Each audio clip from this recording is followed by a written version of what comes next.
Roberto, muito obrigado pela presença, prazer recebê-lo mais uma vez. E o que nos sugeriram hoje é um tema que é a esteatose hepática. Essa é a famosa gordura no fígado, doutor? Bom Exatamente. dia. Bom dia a toda a nossa comunidade de Santo Ângelo. Mais uma sexta, né, Rog? Que o nosso tempo nos continue ajudando, assim, né? Hoje um dia tão bonita de novo, né? Os agricultores torcendo para uma chuva também, para Tá na continuar hora de dar uma chuvinha, né? esse fluxo do crescente do soja. A gente fica muito contente, né? Que aquela seca árida que era, quem sabe, uma possibilidade um mês atrás, já não se consolidou tanto quanto, né? E vamos O pessoal torcer está que preocupado agora com o milho do que com a soja. Exatamente. Então, que já tá na lavoura e que tem que se desenvolver, né? Tá certo? Mas vamos em frente, querido. Tu dissesse hoje pra gente falar sobre um tema esteatose porque o nosso ouvinte comentou. E eu acho que o nosso ouvinte tem toda a razão, viu, Rock? Porque essa é uma doença, de novo, ó. A esteatose hepática é a famosa gordura no fígado do ponto de vista leigo, né? E essa é uma doença que não é à toa que o ouvinte traz aqui essa temática. Essa é uma doença que perfaz 15% da população do Brasil. Então, veja, 15% da população do Brasil é algo extremamente prevalente. As nossas famílias são compostas em torno de 10, 15, 20 pessoas, né? Então, com certeza, 3, 4 ou 5, quem sabe, dos membros da nossa família vai ser portador dessa doença, que é o depósito gorduroso no nosso fígado, né? A gente sabe que não é à toa que essa é uma doença que passa subdiagnosticada. Primeiro, ela não causa sintomas, Rock. É Então, por silenciosa. não causar sintomas, ela não dói, ela não arde, ela não queima, ela não lateja, ela não dá febre, ela não dá prostração. O indivíduo dificilmente sabe que é portador, a menos que vá a um bom médico e seja diagnosticado com ela, né? Então é por isso que ela é subdiagnosticada. Então muitas pessoas nem sabem do que se trata, mas quem sabe são sim elas mesmas portadoras da patologia, que tem uma multiplicidade enorme de causas, Rog, né? E que a gente precisa atacar justamente a etiologia, ou seja, da onde a doença vem, a causa, para a gente ter uma consequência num tratamento correto e num sucesso terapêutico. Porque se a gente não souber exatamente de onde ela vem, a gente não vai ter um sucesso lá na frente. A gente pode correr o risco do que é o mais grave de tudo que pode acontecer com o nosso fígado, que é a famosa cirrose. Então essa é uma doença que, se não adequadamente tratada, evolui sim para cirrose, muito parecida com a cirrose do álcool, e pode sim matar a longo prazo. Essa é uma doença daquelas que quando o cara descobre já é um estado avançado? Muito provavelmente, grande parte da população obesa que não rastreia o seu fígado descobre na fase avançada. Então a gente sabe que as causas da esteatose hepática, elas envolvem uma quantidade enorme de possibilidades, sendo que as más questões relacionadas à qualidade de vida são as principais, Rog. Então quando a gente fala assim, obesidade número 1, né? Tá certo que a obesidade deposita gordura no corpo todo e não diferente no fígado também, tá certo? Diabetes, outra causa muito importante, né? Dislipidemia, que é o aumento do colesterol ruim e o rebaixamento do colesterol bom, potente agressor do fígado também. Triglicerídeos elevados, outro potente agressor do fígado. Sedentarismo, ou seja, a baixa prática de exercícios físicos aeróbicos, como é o caso, por exemplo, da dança, da caminhada, da corrida, da pedalada, da natação, né? Do exercício de academia. Então, isso tudo predispõe, junto com o álcool, né? Tá certo? Que também é um forte predisponente à esteatose hepática, ao desenvolvimento dessa doença, que, se não tratada adequadamente, vai ser descoberta, como tu bem citaste, em situações já em esteatose grau 2, esteatose grau 3, já com fibrose, que é o endurecimento do fígado, que nada mais vai evoluir para a mais dramática situação de todas, que é o que a gente comentou, que é a cirrose, ou seja, quando o fígado perde a sua capacidade de funcionamento, quando o fígado começa a acumular substâncias, quando o fígado não sintetiza mais proteína, quando o fígado começa a implicar em desnutrição do corpo, em acúmulo de líquido na barriga e, consequentemente, morte, né? Então a gente precisa estar ciente dessa gravidade para atacar logo de início e não deixar a peteca cair lá na frente, certo? E quando que a pessoa pode ter algum sinal que isso pode estar ocorrendo, doutor? Perfeito. Então, a pessoa obesa, ela já tem que saber que ela está com risco muito grande Isso já é de estar com esteatose hepática. Então, eu ter um índice de massa corporal acima de 30 é sinônimo de eu ir atrás e saber se eu tenho esteatose hepática ou não. Com uma ultrassonografia comum, um ultrassom, uma ecografia de abdômen, a gente já tem uma boa precisão diagnóstica a respeito da possibilidade de ter esteatose ou não. Outra questão, todos nós, Rog, temos sim que fazer check-ups anuais, no mínimo médicos e laboratoriais, né? Então o fato de eu estar com o colesterol em descompasso, por exemplo, eu ter um LDL, que é o colesterol ruim, acima de 30, isso já é um forte predisponente a eu ter esteatose hepática. Então eu tenho que saber, eu tenho que ir atrás da possibilidade de eu ter gordura no fígado. A mesma coisa que aqueles pacientes que chegam até o meu consultório com diabetes, eu frequentemente pergunto: quando é que foi o teu último ultrassom de fígado e vias biliares? Não, doutor, eu não tenho problema no fígado. Não, o senhor tem diabetes, correto? Então, o simples fato do senhor ter diabetes, a gente já tem que ter uma precaução muito grande da possibilidade de eu já é um indicativo, ter, né? Então, a pessoa tem que saber que ela não dói. A esteatose não dói. A esteatose não fisga, ela não dá sinais, ela não dá sintomas. Então, como que eu descubro? Eu sabendo quais são as suas possíveis causas, dentre as quais a gente já citou obesidade, a gente já citou dislipidemia, que é aumento de colesterol, aumento de triglicerídeo, diabetes, má qualidade alimentar também, né? Aquelas pessoas que não têm uma prática comum de ingesta de gorduras insaturadas, que são as gorduras boas, né? De fibras, de vegetais, de legumes, né? De carboidratos não refinados, ou seja, que foge do açúcar. Essa pessoa que não cuida da dieta, ela já sabe, olha, tem uma chance bem importante de eu ter esteatose hepática, principalmente após os 40 anos de idade. Então não é, né, de bom tom a gente esquecer dela nos nossos check-ups anuais. Então autoavaliem-se, pessoal. A gente já comentou sobre as possíveis causas. Então em casa o nosso ouvinte, olha, vamos me colocar aqui. Será que eu tenho obesidade? Será que eu tenho diabetes? Será que o meu colesterol está realmente nos níveis adequados? Será que eu estou com uma boa qualidade alimentar? Será que eu estou praticando exercícios físicos? Se eu responder não para cada uma dessas perguntas, ou seja, se eu tiver qualquer um desses fatores de risco aqui, já é sinônimo, principalmente após os 40 anos de idade, de eu ter uma busca ativa, né? Principalmente se eu sou obeso, que é o principal fator de risco junto com o álcool para o desenvolvimento da esteatose. Rog. Ouvinte Sônia pergunta aqui, ela pode ser revertida, doutor? A partir de práticas saudáveis, exercício, ela pode ser revertida ou estabilizada? Com certeza. Então a gente tem essa possibilidade sim, Sônia, aí a gente agradece a tua audiência, e é justamente isso que a gente quer, é que o paciente ele descubra numa situação que é reversível, ou seja, nos estágios 1 de esteatose, estágio 2 de esteatose quando o fígado ainda não sofreu a tal ponto de endurecer, de fibrosar, de criar cicatrizes, né? E aí a gente consegue com certeza. O fato do emagrecimento consciente, Rog, é um potente, né, desengordurante do fígado. É como se a gente fosse passar um detergente saudável no fígado e tirasse aquela gordura que está aderida lá, como uma panela nossa que está com gordura nas suas bordas. A gente tem sim que praticar isso. De que maneira? Emagrecendo, número 1, né? Ou seja, trazendo peso para dentro do IMC de abaixo de 25 quilos por metro quadrado, né?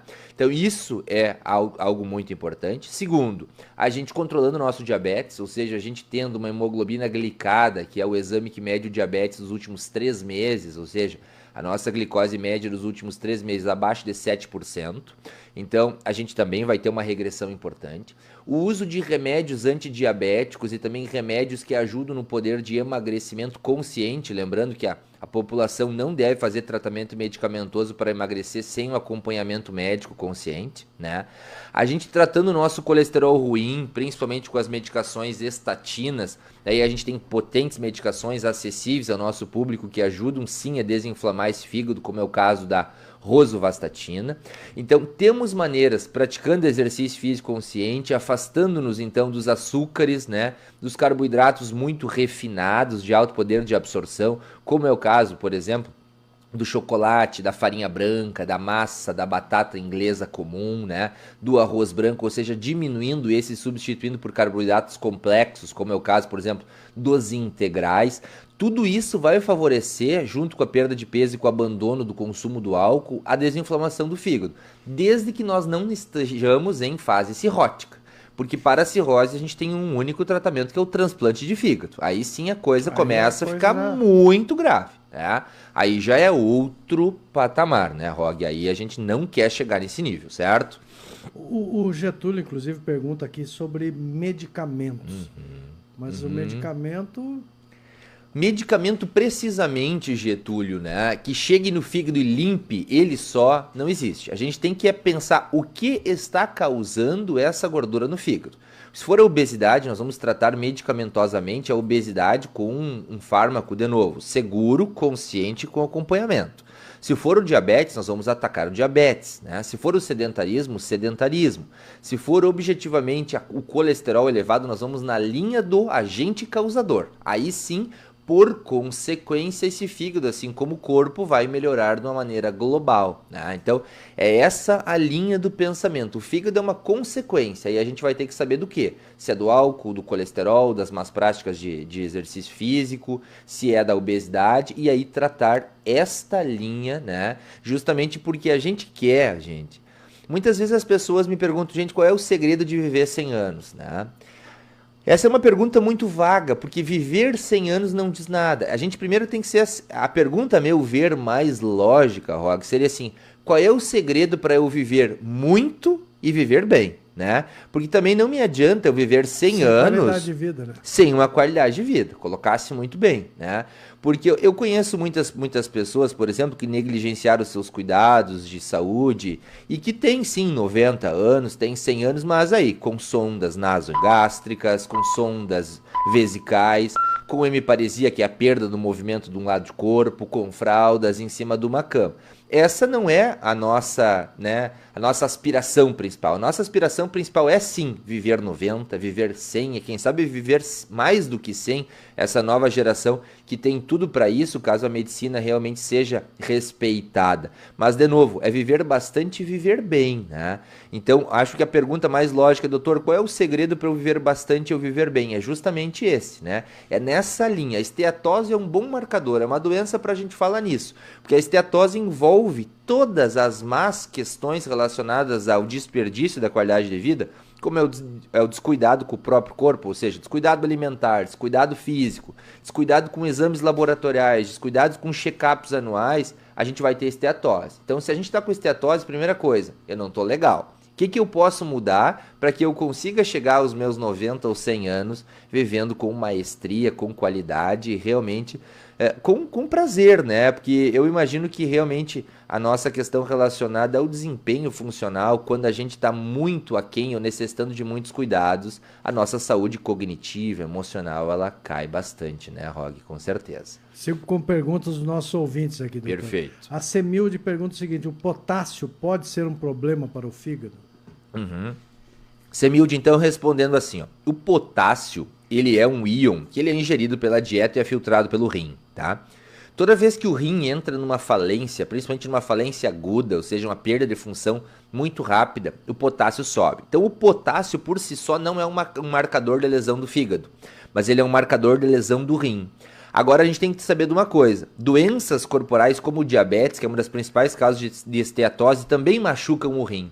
Então, muitas vezes, quando o diabetes está em descompasso, o rim começa a sofrer, o potássio pode aumentar. Então, a gente tem que lembrar que o potássio não consegue agredir diretamente o fígado, mas eles podem estar ligados a doenças que indiretamente atuam no fígado. Então, a resposta é parcialmente correta, né? Ela está nos perguntando justamente essa questão se o potássio tem algum vínculo. Direto não, mas indireto sim. Então, quando ele está desregulado, a gente tem que ficar atento para a doença que está causando isso e tratar essa doença, que muitas vezes tem a ver ou com remédios diuréticos ou com falência do fígado. O Jerônimo Senger pergunta se o exame laboratorial aponta a questão da esteatose. Isso. Então, assim, gente, ó, a esteatose, que é o depósito gorduroso no fígado, ele é diagnosticado por exames de imagem, tá certo? Então, o principal é a ultrassonografia e o mais acessível, mas a gente tem exames ainda melhores, como é o caso da ressonância magnética de fígado, que consegue ser ainda mais precisa. Quando a esteatose começa a machucar o fígado de tal maneira que o fígado já não está mais conseguindo lidar com aquela gordura em caráter excessivo, ele inflama. E aí aparecem nos exames de imagem com o aumento das enzimas do fígado, que é o exame de TGO e o exame de TGP. Esses exames são realizados usualmente nos check-ups anuais para ver se a gordura está machucando o fígado ou não. Quando a TGO e TGP ultrapassam a cifra de 50, esse exame costumeiramente feito pelos exames laboratoriais, os excelentes laboratórios que a gente tem aqui na nossa região, né? É um marcador, opa, a gordura não só está em excesso, como o fígado não está conseguindo saber lidar com ela, o fígado não está conseguindo depurar ela. Então esse já é um marcador que a gente chama que é esteatose, ROG, está passando para esteatohepatite, ou seja, tá inflamando o fígado, né? Ou seja, a esteatose não só está se depositando no fígado, a gordura está inflamando o fígado. E aí a gente já sabe que o fluxo vai ser esse: esteatose primeiro, esteatohepatite em segundo, cirrose em terceiro. Então, se o exame laboratorial já aumentou, é um sinal que já passou, inclusive, do prazo da gente tomar atitude. Então, a gente tem que tomar ainda dá tempo, porque ainda a gente não está na cirrose lá no final. Mas se a gente tivesse tomado atitude antes, seria ainda melhor. Então, se o exame laboratorial de TGO e TGP já demonstrou a alteração, né? Então, rápido, urgente, né? Médico, tratamento, vamos reverter isso daí para a gente não ter uma necessidade futura, eventualmente, de até um transplante, né, Roga? A gente sabe que os transplantes, eles vêm aí numa crescente mundial, a gente vê assim os transplantes crescendo, mas um paciente transplantado é um paciente muito grave, é um paciente que tem que tomar dezenas de medicações para não ter uma rejeição do enxerto do transplante. Primeiro, cirurgia de transplante hepático é uma cirurgia de mais de 12 horas, gravíssima, com índice de letalidade, ou seja, de morte muito grande no pós-operatório. Então a gente jamais quer chegar nessa fase. Esse programa que tu trouxesse esse tema, aliás, quero elogiar toda a nossa equipe aqui na Rádio Visão, é um tema de muita importância, porque ele é sim, né, um tema que precisa ser embatido porque ele é prevenível. É uma das causas de cirrose preveníveis, né? A gente tem muitas causas de cirrose que não são preveníveis. Por exemplo, a gente tem doenças autoimunes gravíssimas, aí, como é o caso da cirrose biliar primária, que o indivíduo pode ser o cara mais saudável do mundo e ele vai continuar evoluindo e vai ter cirrose, né? Agora aqui não, aqui é uma causa que, se a gente tomar realmente o verdadeiro tino, né, que é de maneira leiga tratada por ter ciência, ter bom senso em saúde, a gente vai conseguir prevenir, assim como a cirrose causada pelo álcool. Com um correto tratamento, o indivíduo vai se desintoxicar do álcool e não vai ter cirrose.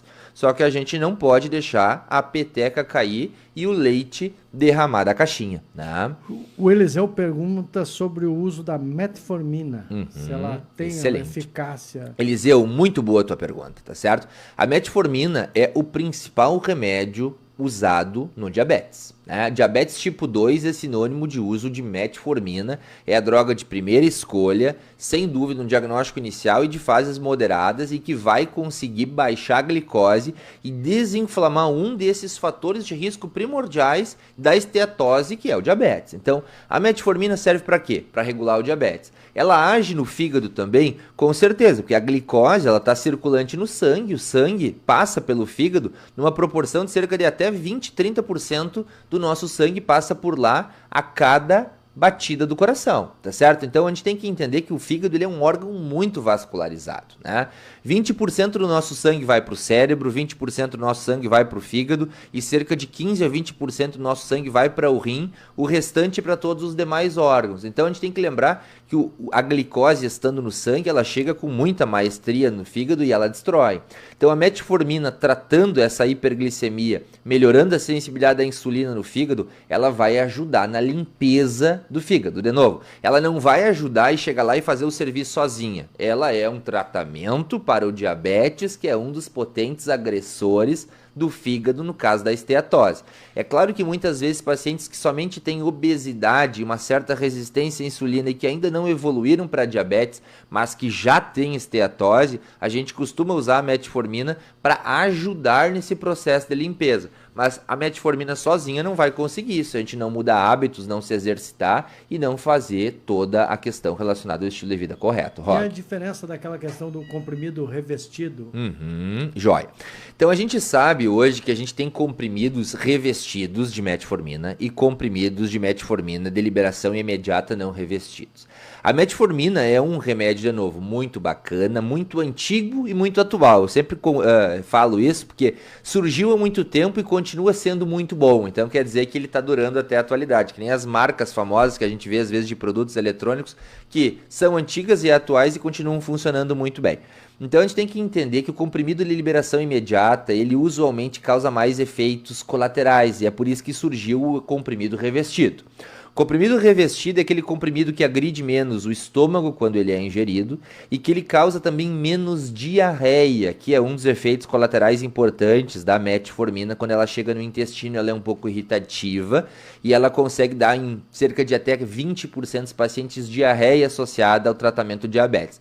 Então o comprimido revestido veio justamente para isso, para diminuir a agressividade no estômago, ou seja, aquela dor no estômago, na boca do estômago depois da ingesta do remédio de diabetes, e a diarreia secundária ao uso de metformina. Aliás, eu quero aqui deixar muito claro que esse é um tratamento que, caso você que tenha diabetes esteja na sua casa agora e fez os seus últimos exames e mostrou que a hemoglobina glicosilada ou glicada está mais do que 7%, esse é um sinal de alarme grave. Você está com uma chance alta de esteatose, você está com uma chance alta de infarto do coração, você está com uma chance alta de AVC, que é o derrame cerebral, você está com uma chance alta de ficar com alguma sequela visual ou adquirir a cegueira do diabetes, e você está com uma chance alta de desenvolver doença renal crônica diabética, ou seja, de dependência de diálise no futuro. Então, não subestimem a diabetes, porque a diabetes também, em grande parte das vezes, é oligossintomática. Oligossintomática quer dizer o quê?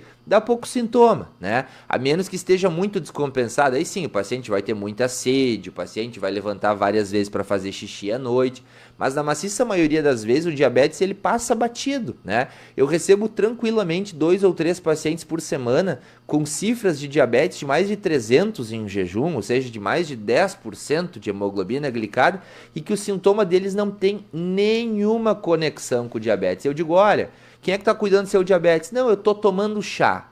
Essa é uma frase muito comum, né, gente? E, de novo, chás ajudam? Olha, podem ajudar, tá certo? Mas existe coisa muito melhor, menos tóxica, tá certo? E coisa muito mais saudável para a gente fazer. E, primeiro, o chá sozinho não vai fazer milagre nenhum no diabetes. Eu estou aqui para falar para vocês justamente porque eu estudo rotineiramente e eu não sou um fã de medicações que não tenham aplicabilidade. Eu uso remédio que precisa ser usado apenas. Eu não quero prescrever uma potência medicamentosa alta. De longe. Eu sou um cara que só prescreve com muita consciência.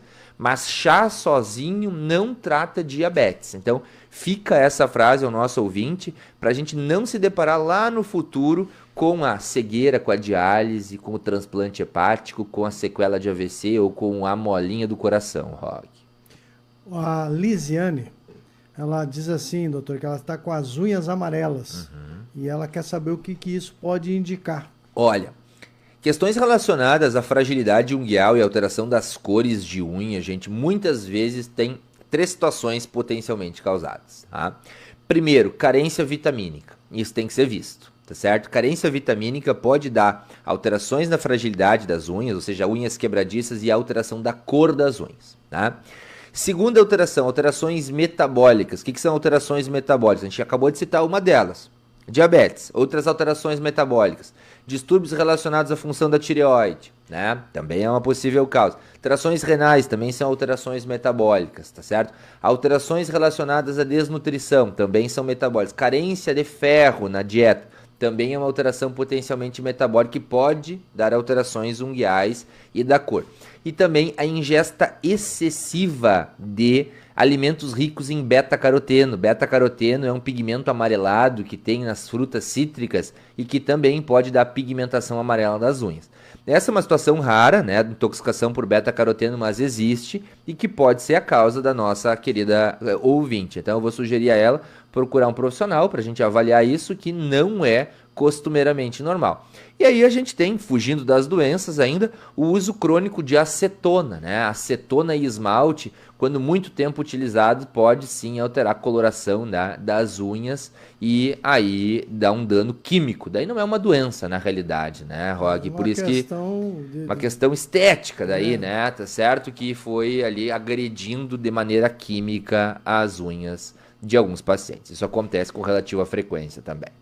Doutor Norberto, vou agradecer mais uma vez a sua presença, acho que foi muito válida a participação dos ouvintes, mostra isso, e na próxima semana vamos novamente aqui no Rádio Visão falar sobre saúde. Perfeito. Queridos, eu quero deixar uma mensagem aqui, assim, nesse clima de dezembro, assim, ó, que o Dr. Norberto está com vocês, a nossa saúde é momento da gente refletir sobre isso também, lembrar que a transição para o ano novo precisa envolver melhores hábitos em saúde e a gente precisa priorizar para a gente ter uma adequada funcionalidade no nosso futuro. Um grande abraço, um excelente final de semana do Dr. Norberto aqui no Rádio Visão 930M Rádio Santo Anjo.